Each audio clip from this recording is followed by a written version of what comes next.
చూశారు కదండీ! ఇంతకుముందు వీడియోలోనే నేను అమిని గారిది విజిటింగ్ కార్డ్ పెట్టాను. అయితే ఆ విజిటింగ్ కార్డ్ ఆ అడ్రస్ మార్చేసి అదే అడ్రస్ మీద వేరే అడ్రస్ పెట్టి ఫోన్ నెంబర్లు అయ్యి పెట్టిందండి. ఆ! అయితే మీకు ఎవరికైనా సరే టచ్‌లో ఉన్నా సరే, కాంటాక్ట్‌లో కలిసినప్పుడైనా సరే మీరు చెప్పండి. ఇలాగా మీరు ఫ్రాడ్ అని ఆఫీస్‌కి మన ప పనుందని చెప్పి రమ్మని చెప్పి వాళ్ళ జీతాలకి ఇవ్వకుండగా మీరు పరారైపోతున్నారనే విషయం మీరు చెప్పండి.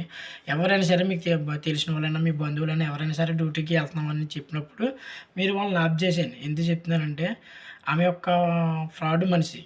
ఎవరికీ చాలా మందికి జీతాలివ్వాలి. అలాగని నాకు ఇవ్వకపోయినా పర్లేదండి. ఎందుకంటే తనకి ఎలాగో నాకు దొరకదని అర్థమైపోయింది. ఒకవేళ మీకెవరికైనా సరే మీ బంధువులకైనా ఎవరికైనా టచ్‌లో ఉందని తెలిస్తే కొంచెం జాగ్రత్త పడమని చెప్తున్నానండి. హ్మ్.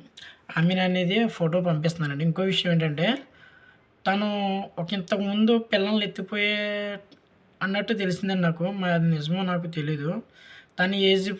తన ఏజ్‌కిని ఒళ్ళో ఉన్న పాపను చూస్తే తన పాప అని నాకు అనిపించలేదు. కానీ అది నిజమే అని నాకు తెలిసింది తర్వాత. చూడండి ఫోటో కూడా పంపిస్తున్నాను చూడండి. ఫోటో పెడుతున్నానండి.